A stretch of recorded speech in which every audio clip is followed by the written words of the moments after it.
The Kanchinda Panther. On the southeast of peninsular India, and not far from the seafront, is a vast tract of land consisting mainly in forest-clad mountains, deep valleys and broad rivers, whose waters are fed by innumerable shallow streams, practically dry during the winter months, but rushing torrents during the rains. In these dense forests once roamed herds of elephants, bison, deer and buffalo, which, although sadly depleted in recent years, still provide some of the finest hunting for local sportsmen. This vast area during the period of British occupation was the sole property of the Raja of Mayurpanj, who had his palace at Baripada. As the main revenue of the state came from timber, the Raja, or king, had built a light railway meter gauge from Rupsa on the main line to Talbund at its extreme end. It was on this line, at the little station of Betnoti, that I first met Mr. John Upshon and his charming wife. Mr. Upshon was at the time employed as a permanent way inspector, and the very nature of his duties compelled him to travel up and down this line frequently, so that there was no part of this dense forest through which this line penetrated that was not familiar to him. It was while I was at Betnoti, enjoying the hospitality of this young couple, that I noticed the deep lacerations that Mr. Upshon had on his chest and arms, and on enquiry I learned of the terrible experience he had had with the panther. The story he told me, which is true in every respect, I give you in his own words. It was on the 25th of April 1955, he said, that the events I'm about to narrate occurred. I remember the date well. It was my first wedding anniversary, and we had arranged to have a few friends over and enjoy a pleasant evening. Imagine then my feelings when one of my trolleymen, named Lepu, arrived at the bungalow to inform me that a leopard had killed a goat in the vicinity of one of our gang huts at Kanchinda. He further added that machans had been tied and every preparation made for sitting up that night. I am a keen shikari, and the longing to take advantage of this excellent opportunity was irresistible. But I remembered the occasion being my wedding anniversary and determined to forego the shoot. But as I told Lepu I would not be able to come, my voice and face must have betrayed my disappointment. Now, my wife is one of those women who have been blessed with the sublimest of all human virtues, an understanding mind. Instantly she countermanded the order, and when I reminded her of the occasion, she brushed the objection aside. You will have an anniversary every year, John, but this panther will not wait. Besides, it is your duty to your workmen to protect their property. This last argument decided me, and issuing immediate orders to get the car ready, I selected both my .405 rifle and my .12 bore, and by 2 p.m. set out for Baripada, where the necessary petrol could only be obtained. Now, Baripada is 16 miles from my bungalow. The road is excellent and presents no difficulties, but at Baripada I discovered that I would have to travel another 33 miles to a small station called Banjari Posi.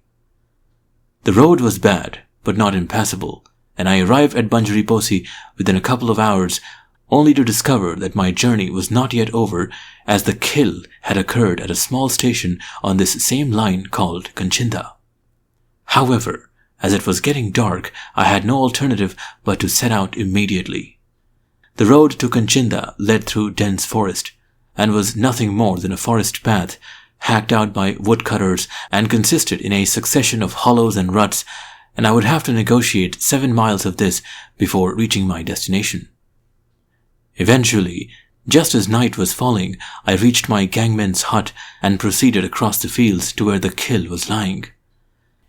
The goat was an exceptionally large animal, and judging from the way its throat had been lacerated, must have put up a determined fight before it was finally overcome.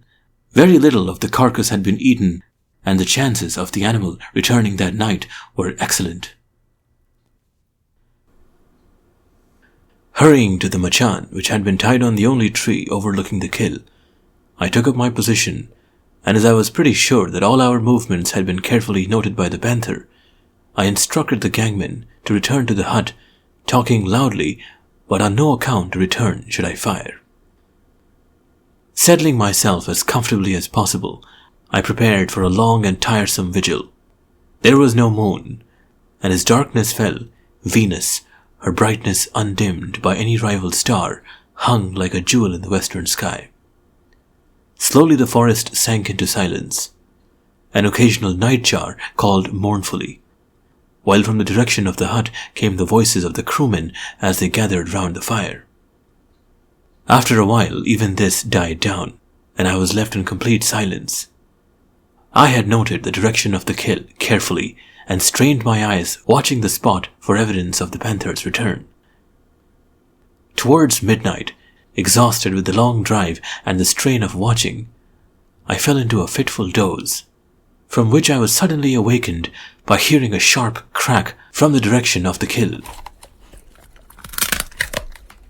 With every faculty now thoroughly alert, I watched the spot where the goat was lying, and after a time seemed to see a larger body worrying the carcass.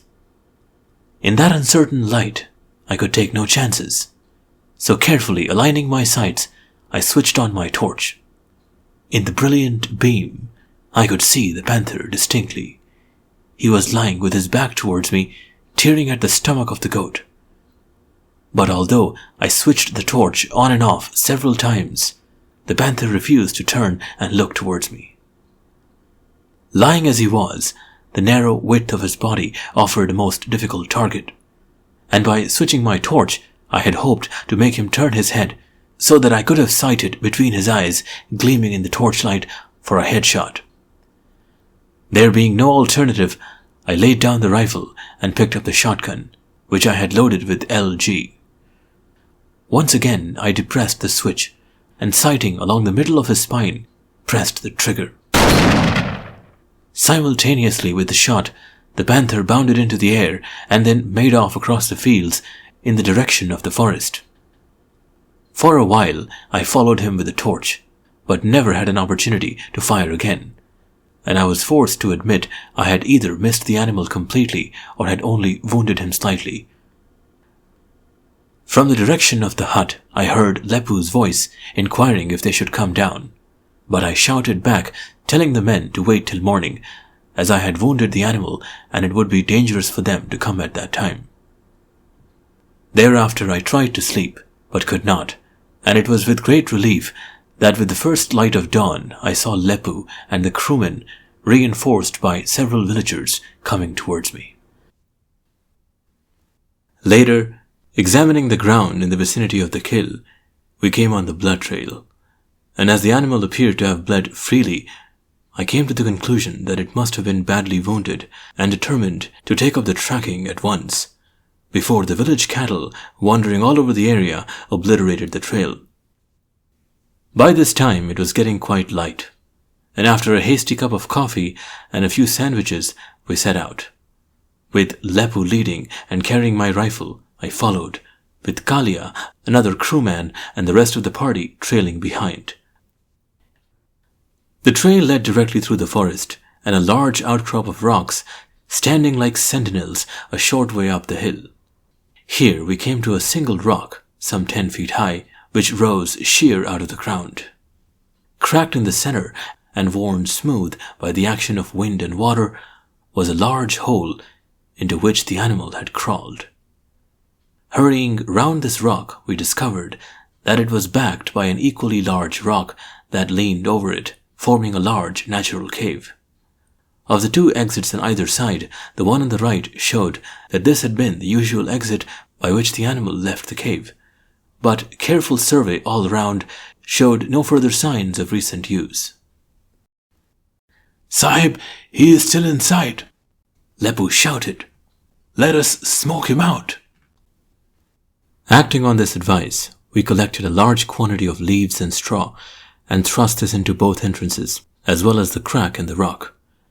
Being slightly damp, the straw threw off dense clouds of smoke when lit, but although the men shouted and threw rocks into the cave, nothing emerged, and after half an hour or so, When the fire had died down, I determined that the animal had either sneaked out from some secret exit or had died in the cave.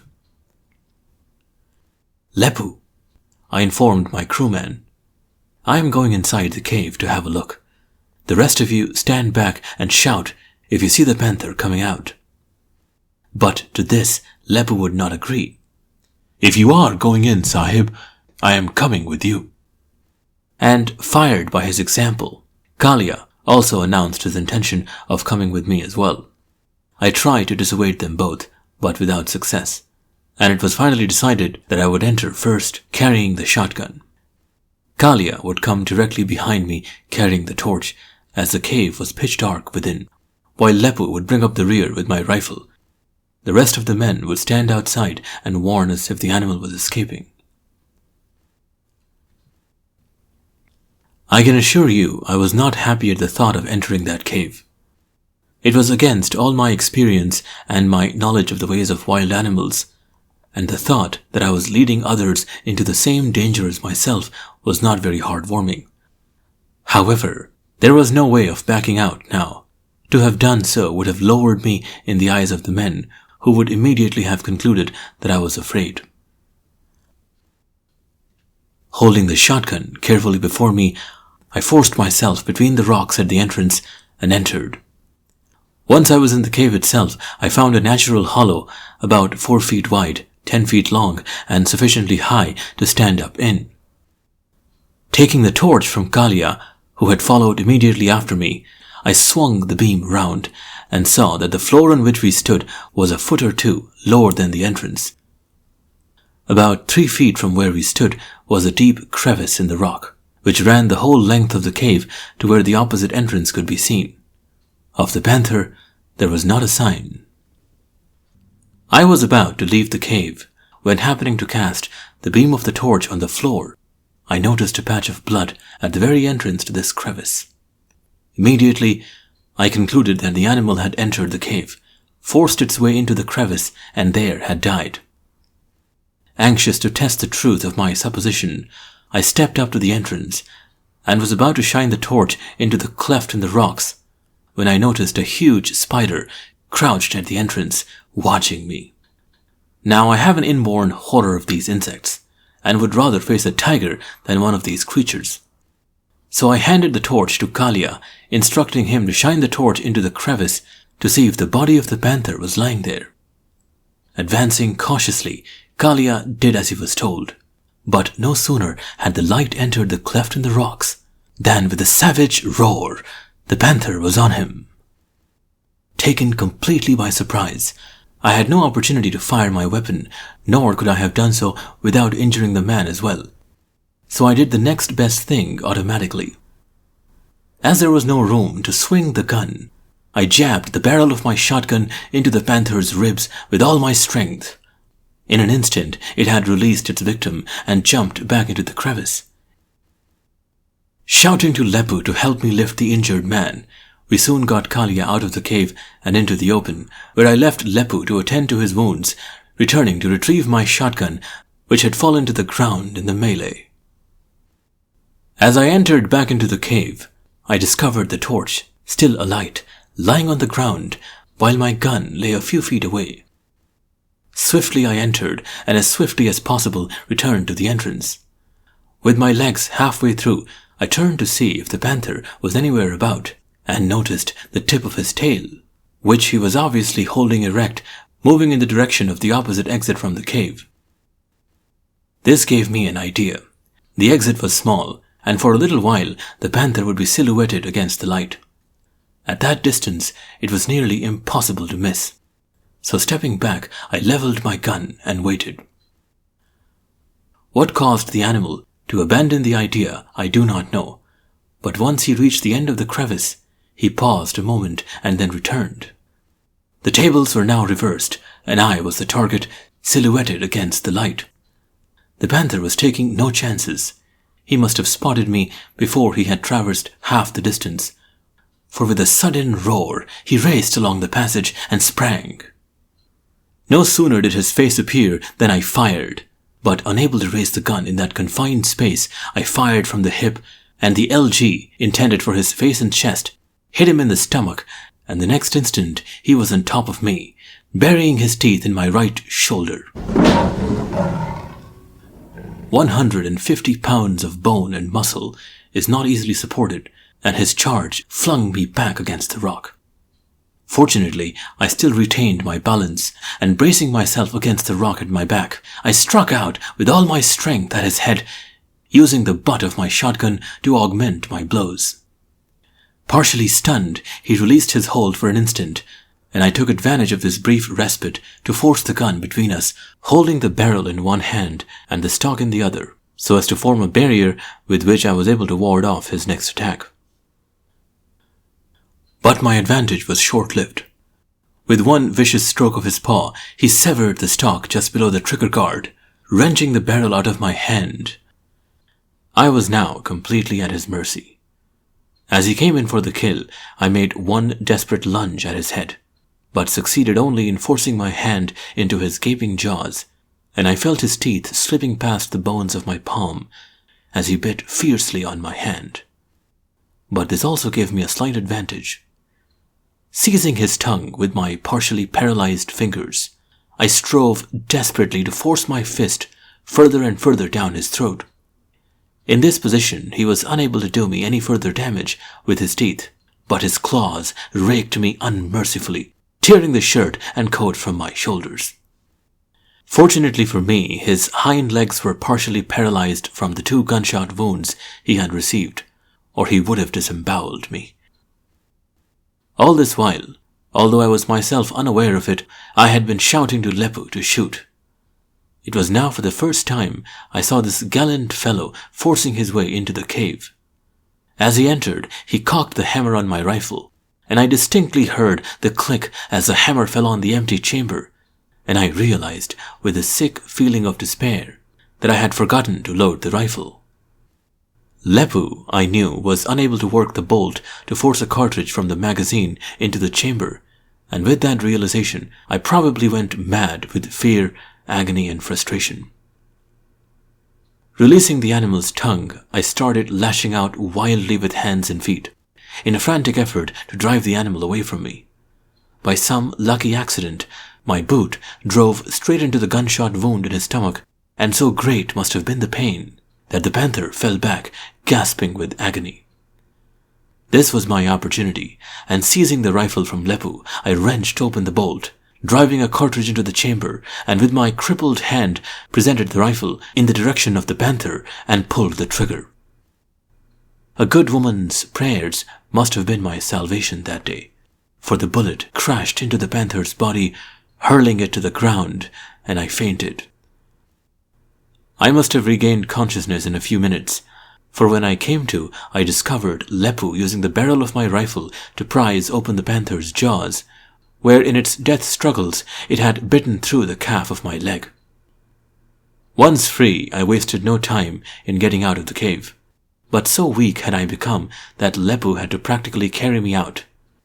Once in the open, a cup of the still warm coffee in my flask helped to revive me, and tearing slips of cloth from Lepu's turban, I bound my wounds as best as I could, and the men carried me back to the car. Now, you can imagine the quandary I was in. Once the excitement died down, reaction set in, and I was trembling all over. My shoulder and right hand were lacerated and crippled, and to make matters worse, blood from a scalp wound where the panther's claws had inflicted a nasty wound on my head kept seeping down my forehead and entering my eyes.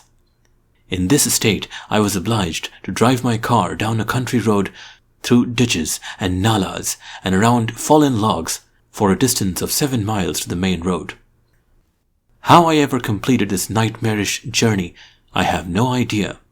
I must have blacked out on several occasions, for when I came to it, it was to find Lepu clinging desperately to the steering wheel to prevent me from going off the road. However, at last we made it, and arriving at Banjariposi, I drove to the only dispensary the town boasted. Here I was patched up, the meager resources of this dispensary being wholly inadequate for the job, and returned back to the car for the 30-mile drive to Baripada. But here I came up against a real obstacle. The doctor would not hear of it. "Mr. Upshon," he exclaimed, "you are in a state of shock. You have lost a lot of blood, and you are physically unfit to undertake a 30-mile drive. Wait here, and I will make other arrangements to drive you in." An old Sikh driver, who happened to be at Banjari Posi, awaiting some minor repairs to his truck, came up just at this time, and hearing the discussion, very sportingly offered to drive the car to Baripada. At the Baripada hospital, I received expert attention and 16 stitches. 4 hours later, I was back at my bungalow at Betnoti, where my wife, although considerably upset when she heard of my narrow escape, promptly had me removed to the railway hospital at Kharagpur, from whence I returned 3 weeks later, perfectly cured. That panther's skin now hangs in the place of honor in my hall, and whenever I look at it, I am filled with a deep sense of respect for a very brave animal who gallantly defended his home and his life against a weaker but far better equipped foe. The end.